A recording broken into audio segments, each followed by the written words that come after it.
Travis Wayne Goodsell. I'm doing this video as I had previously decided not to do this video, but after seeing that my thumbnail for the 9th day has the wrong date,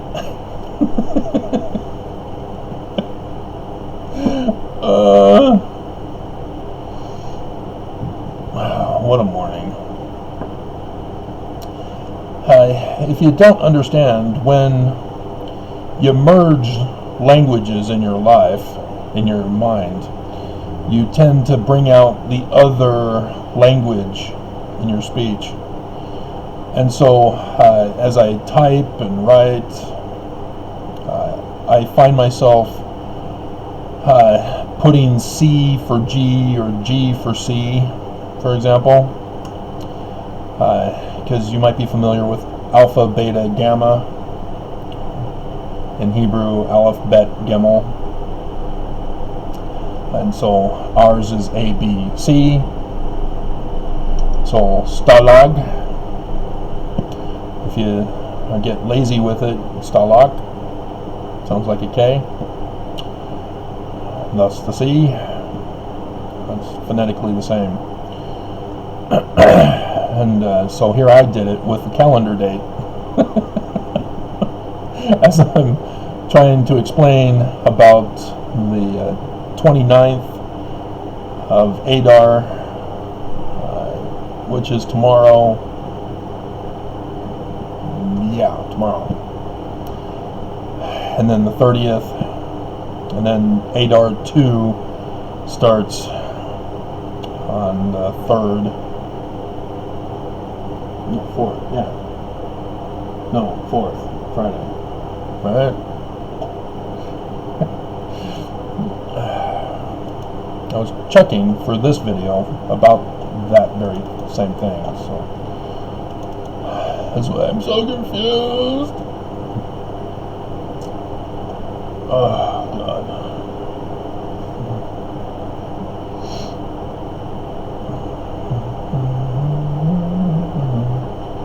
God. Yeah, March 4th, Friday. That's 2nd Adar.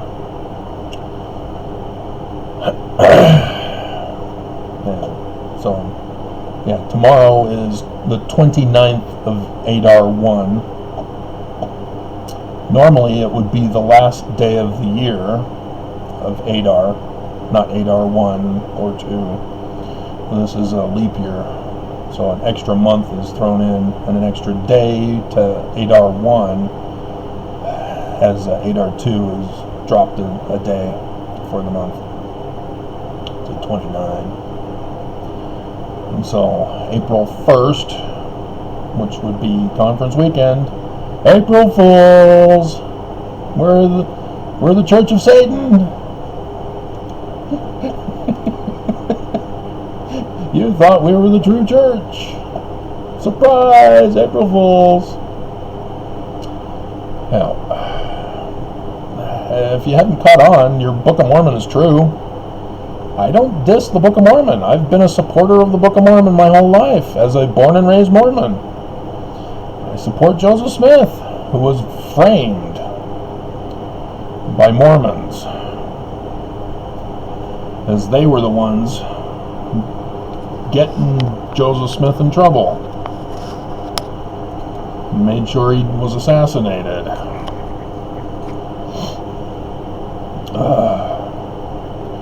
That's what happens when you do real research rather than just read what you're told to read or read what other people claim happened.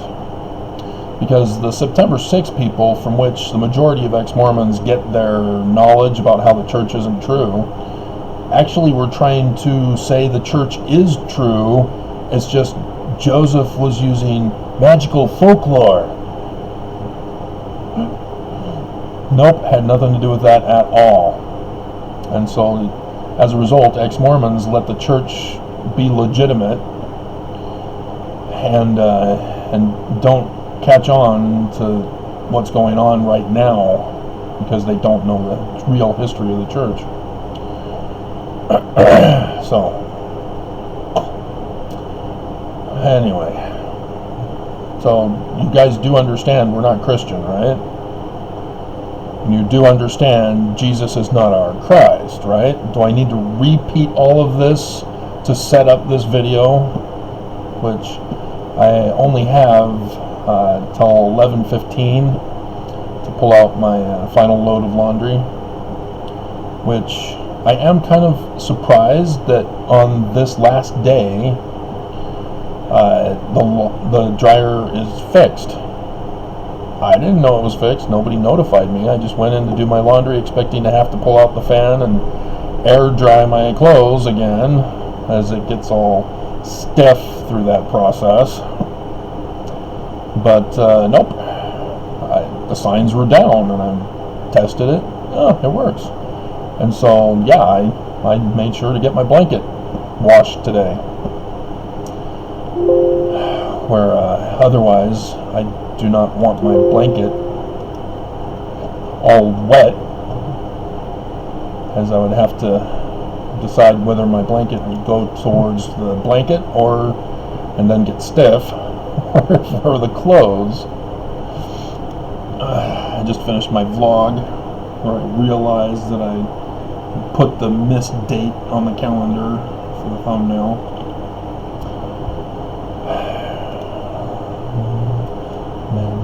Men.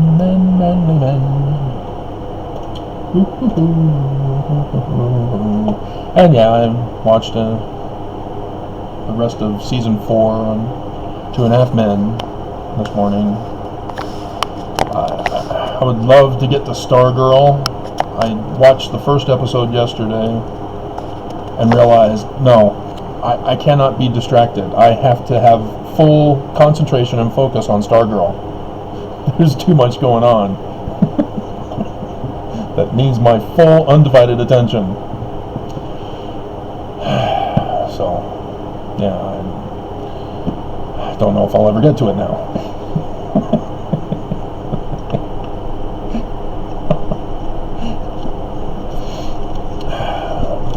But, yeah, I am well aware of the coincidental timing. Very, very much aware. And so I hope I don't need to keep repeating about how Brigham Young intended to overthrow world governments, not just America. That Joseph Smith in section 45 of the Doctrine and Covenants said, I'm not interested in overthrowing the world governments. I just want a place for Mormons to be safe during that chaos in the latter days, right now. And so because Brigham Young wanted to rule the world, Nelson paid to have the world. He bought and paid for the government to collapse all over the world. And so, sure enough, Belarus comes storming in Ukraine today, guns a-blazing. And allies, yeah, with allies like them, who needs access? Dear God. Why is nobody going in to defend them? They're now being outmatched. Just as everybody was saying, oh no, Putin, oh Putin, oh he's losing, he's getting his butt kicked, oh no, he's sanctioned, he's losing his money, he won't win, he's a loser, he's scum, everybody hates him. Well, now Belarus is involved. Are you doing the sanctions on Belarus now? Should I be able to find news coverage now of a special UN meeting and an EU meeting and to talk about sanctioning for Belarus now too?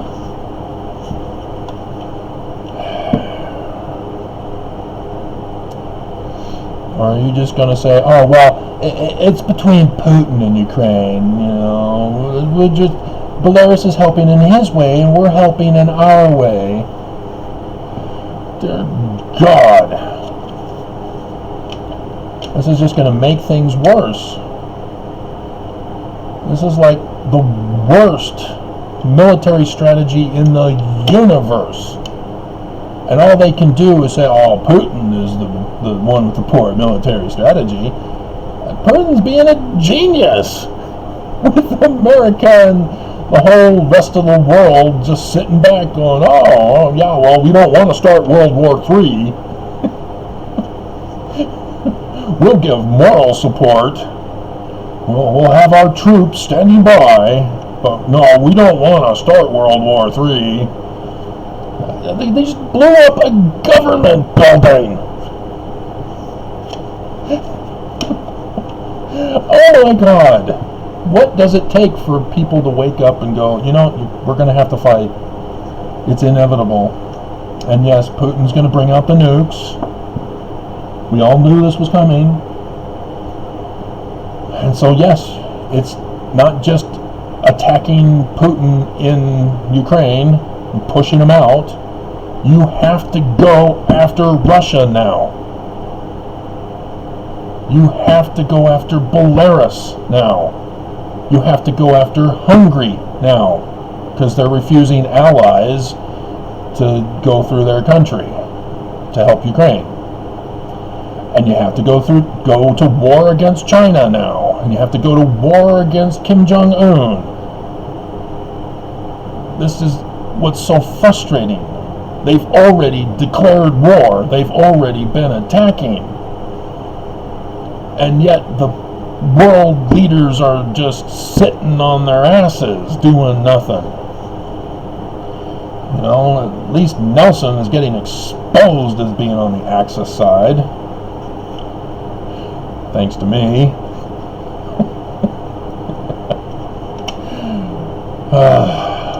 God. It's like Nightmare City.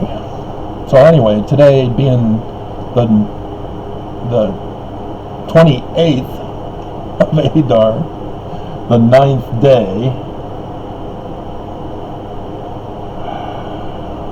as I've already done the video talking about the 17th of March 1970 for the Mormon human who is to be the Mormon Christ of the latter days, as Joseph Smith was the founding Mormon Christ. I don't want to keep redoing this over and over again. I've been doing videos for years trying to get people to understand and listen, and I'm kind of shocked that all the old Watt viewers are gone, that the majority of you are brand new. And I understand you can't put new wine in old bottles. Wineskins, because it'll break you, because you do not understand. You haven't gone through the necessary teaching steps to figure this out. And I'm trying as best I can to simplify it for you, going over scriptures with you, showing you the errors in making things literal history, hoping that will temper the faith crisis blow that you're going to have. And so, yes, when Joseph Smith talks about a man like Moses, or one mighty and strong, or in John's Revelation, man-child, male-child technically translated, that you would at least know of it, that you would know of Avraham Gileadi of September 6th, who tried to merge wrongfully a human who is to be of the King David, but Jesus still is in the picture. Can't do it, Avraham. Can't do it. Gotta pick one. And I would recommend not picking Constantine and his creation. And so, yeah. The birthday on the Hebrew calendar for this Mormon that Joseph Smith talks about, who is supposed to lead Mormons in an exodus away from the great and abominable church, lead them to Zion, build Zion so that there will be a place of safety, refuge, and peace for Mormons and those who do not want to fight. Because it's here, it's now. Pat Robertson stole my thunder by getting all the credit for making the connection to Ezekiel 38 with this war. I've been doing the videos lately and all these years that this is it.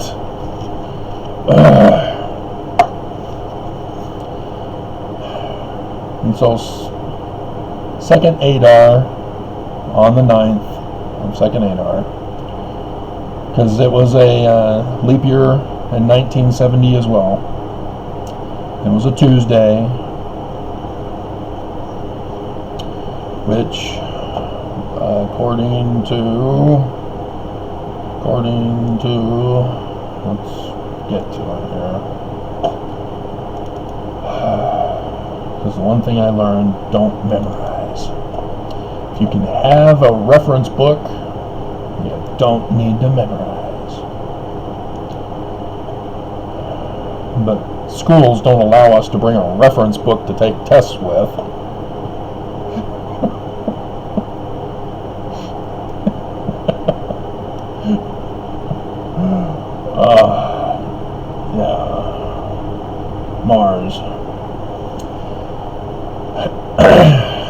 Mars or Aries, depending on Greek or Roman. And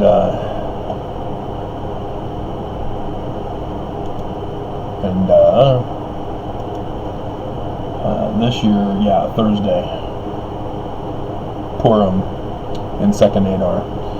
And so, our days of the week were named after Roman deities. Our calendar months, some of them after Roman deities, and they have Greek equivalents. And so Tuesday is for Mars, and so you have the god of war, which is usurping the god of war on his birthday, which is the 9th of Adar 2, the 13th month. If you know anything about the Knights Templar and the Egyptian gold plates from Nephi, not Moroni. And so I went over about how in Paleo-Hebrew the 9th day, or the 9th of whatever, contains within it the name, word, salvation. You know, Jesus, Yeshua, and has the prefix determinative because I'm the one who deciphered Paleo-Hebrew. If you're wondering what a prefix determinative is, it's a letter of the alphabet that is affixed before the two-letter words in Paleo-Hebrew. And it functions like an adjective. So, Christmas tree, oak tree, redwood tree, spruce tree, olive tree. And you see the common word in all of those? Tree. So the adjective are the other words placed in front of it. That's what a prefix determinative is. I've talked about suffix determinatives for kings and kingdoms with the N in Paleo-Hebrew. And so on the day of 9th Adar, the 2nd of the 13th month, on the 17th of March, 1970, the Mormon man like Moses, the one mighty and strong Mormon, the male Mormon man-child, whichever term you understand, who is the Mormon Christ. And if you're also unfamiliar, what happens when you go to the initiatories in the temple? You now take upon yourself the name of Christ. Not hard, but the prophets are lying to us. And they throw in Brigham Young's text, preparatory to becoming No, we just became.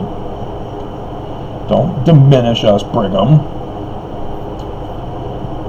He's trying to say that we must go through his ceremony of penalty oaths of loyalty to the church over the American government.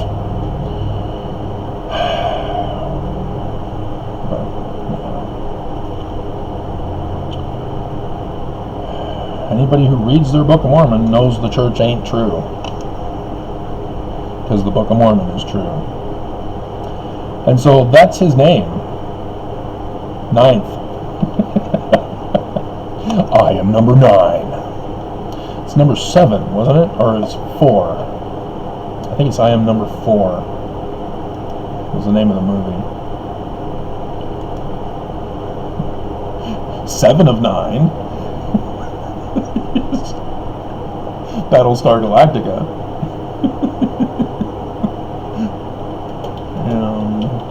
Number 4, yeah, 2011 film. And then 7 of 9.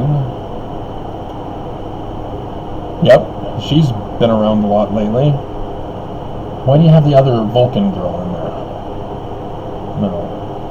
Because she's bored. 7 of 9. And then there's, so then that means, why is it 7 of 9 for Battlestar Galactica? Or no, for, not, Battlestar Galactica 7. Number 7. Number 7, Battlestar Wiki, also known as Daniel.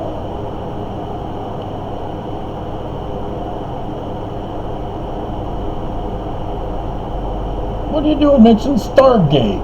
Daniel Jackson is number 7. What are you doing? Daniel Jackson.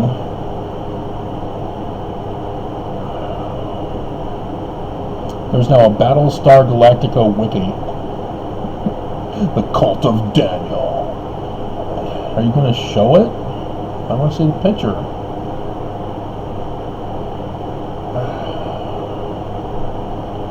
Final 5. It's one of the humanoid Cylons. We're not gonna. John Cavill is number 1. Can I link to each of the numbers of the? They're not letting me do that. Oh, here we go. Cylon models. Okay. Cylon models. Humanoid Cylon models.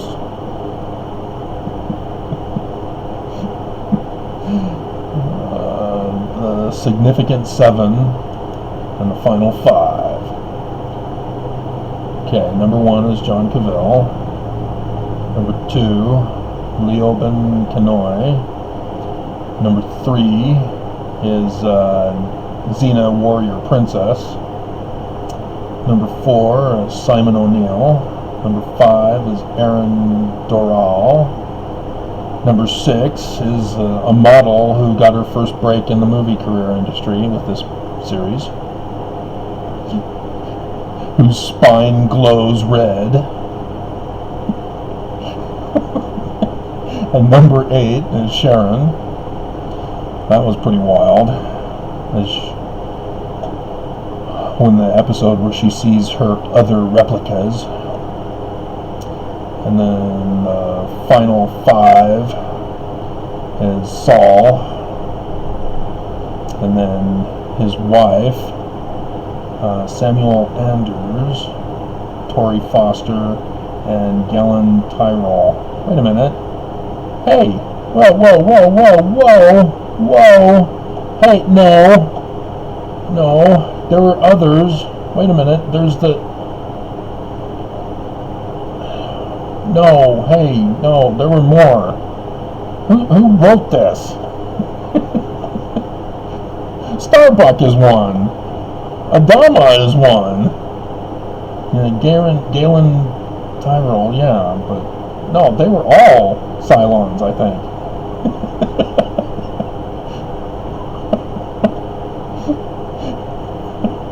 Even Baltar, he was a hybrid.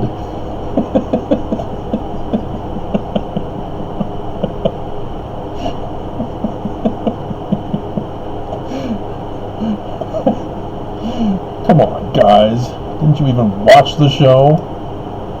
And you have to watch the sequel, or the prequel.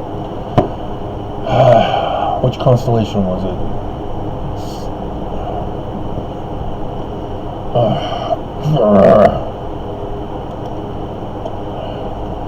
I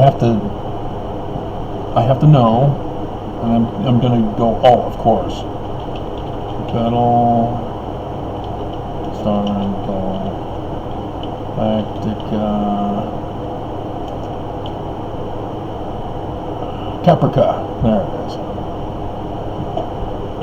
Because Caprica explains Battlestar Galactica's reboot as to why they're the Cylon humanoids.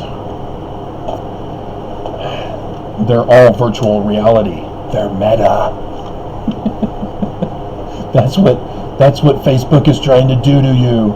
Turn you into meta Cylons to destroy the world, to destroy Earth. And when the 13 colonies come, or the 12 colonies come, they'll find that everything is Cylon and it's all destroyed. Oops, spoiler alert, by the way.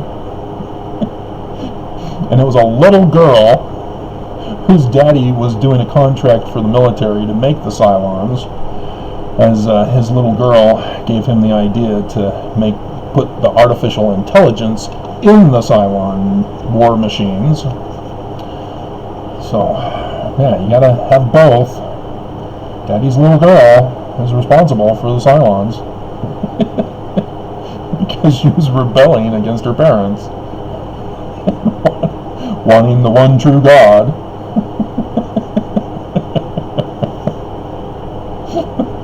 That had awesome potential, and Glenn A. Larson just dropped the ball.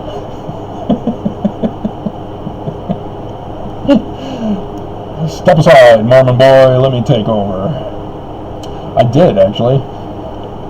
I had been writing a script for a new sci-fi space series. Oh well. But, yeah. Teshua is his name. I'm just, I gotta go get the laundry. Good God. Alright.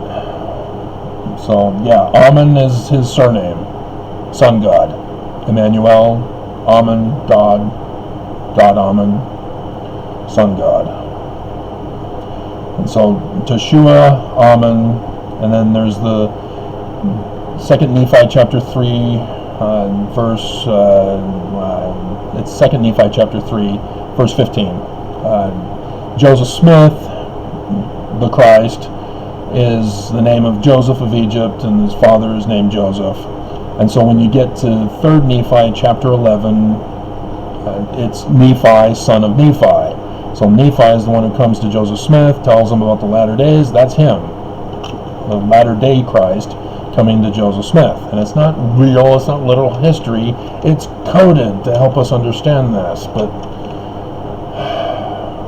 if you aren't watching my videos, I have to go get my laundry.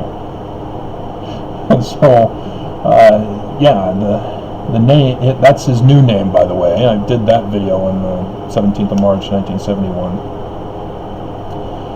Los Angeles Temple, Temple of Angels, because angels. But the name will be of his father, and it would be similar to Hebrew, but nobody knows what Hebrew means, or Heber, and so they're guessing, you know, crossing over, migrating, sojourning, wagoner, pioneer. meant to look that up before doing this video. Wagon, 11 of them. Genesis, wagons. There we go. Take your wagons out of the land of Egypt. Okay. No, what are you doing? God. It's like this is, I'm being hacked. So Genesis 45:19.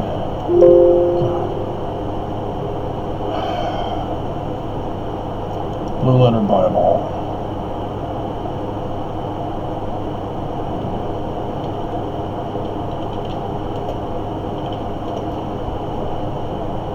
Okay. 19. Take you wagons out of the land of Egypt for your little ones and your wives, and so Westminster Leningrad Codex. 19. Take you.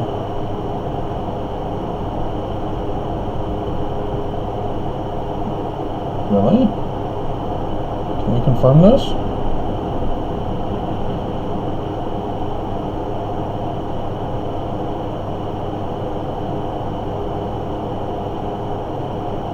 Can't.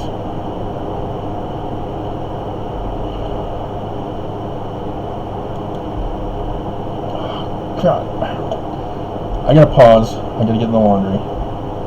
Alright. It is oh god. It's the guttural for Omega, or the Omicron, which is wrongly referred to as Semitic. Yeah, Semitic. Right? Yeah. Because Semitic Hebrew is just wrong in so many ways. But it's the Omicron symbol of the circle, but because there is no Omega in Paleo Hebrew, it's used as both the sun symbol as well as the moon symbol, or both, depending on the word it's being used with. So it's the universal symbol of the sun, the circle, at the beginning of the word as a prefix determinative. So sun. And so already you can see that the sun god features prominently in all three of his names. Sun.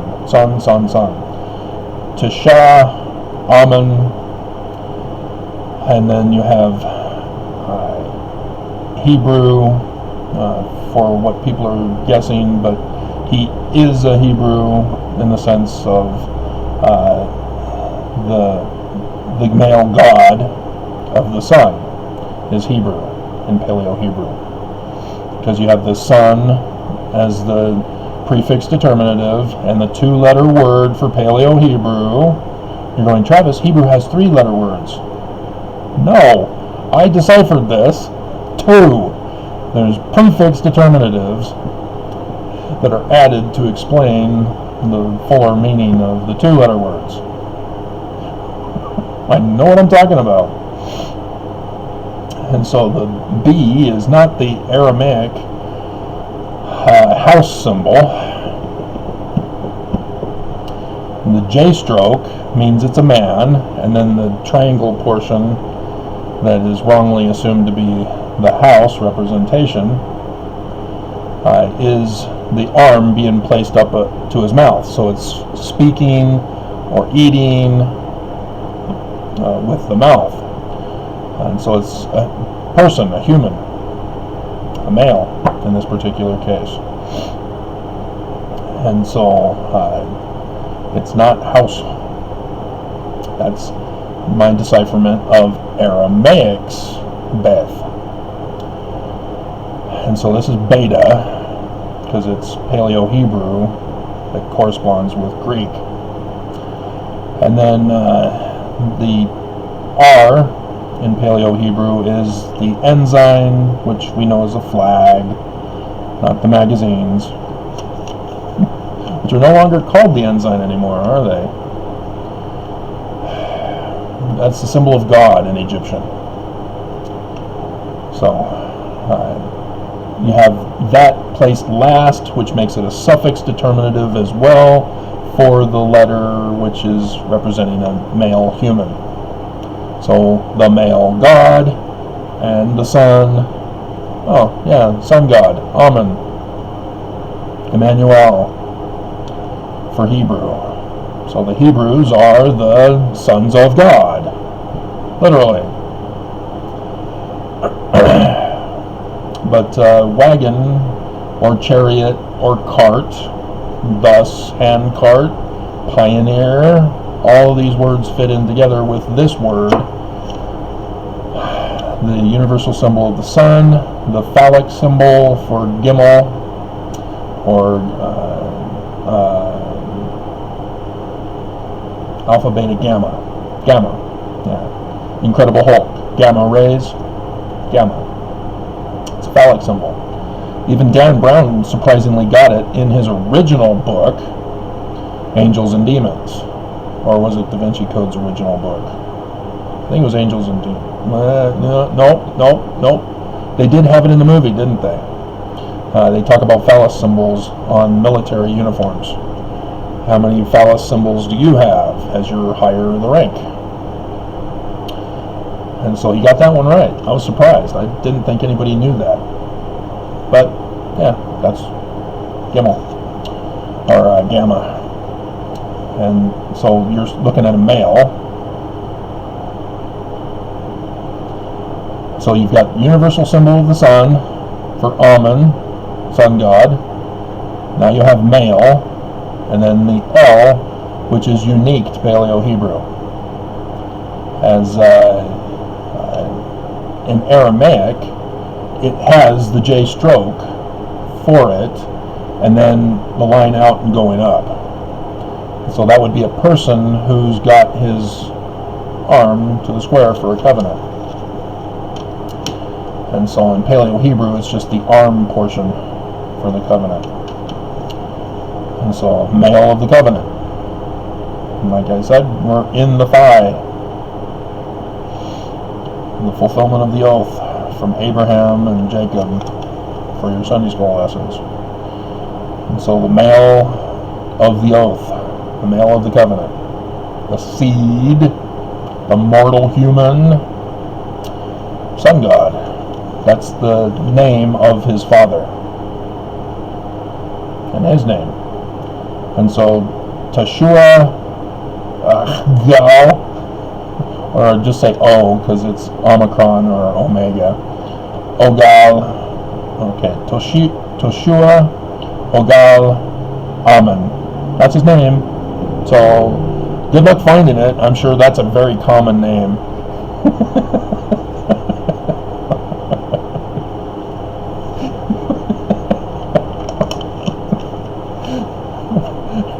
No need to translate.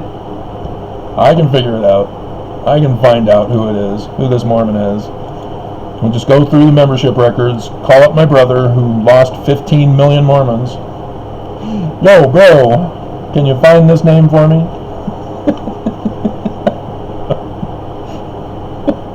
You with your PhD, working for the church in the records department looking for lost Mormons. How's that paying off for you? See, interestingly, my brother's name, Todd Lewis Goodsell, he took my dad's middle name. So, not quite the same. But, yeah, fun stuff. So, there you go. I think that's pretty much it. 13 will play a major role in his life. Friday the 13th.